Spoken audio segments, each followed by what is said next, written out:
Somebody recently asked me what I think the biggest contributing factor was to the large loss of life in the St. Elizabeth's Hospital fire, and I have an answer.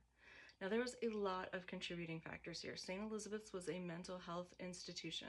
It was in Davenport, Iowa, and they had a fire in January of 1950 that killed over 40 people. And this is still, to this day, the largest fire disaster in Iowa state history, the most fatalities. Now, there was a lot of contributing factors. There were locked exits, there were unprotected vertical openings, there was interior finishes that were flammable, there was only 2 staff members on duty at night, there were locked exit doors, there were bars over the windows, there was no sprinkler system, there was no fire alarm system. All of these things were contributing factors.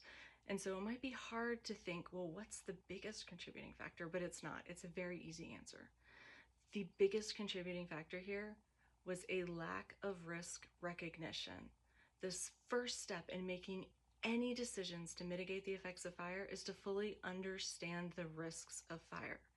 Once you understand those risks, then you can make better decisions, then you can make better plans.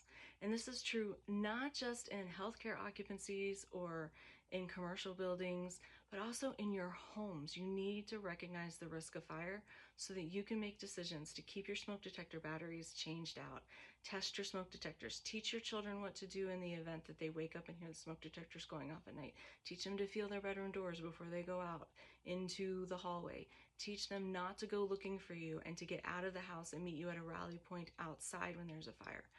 Recognition of risk is step one, and it was the biggest contributing factor in this fire and so many others. So be sure to tune in to Crime to Burn on Monday.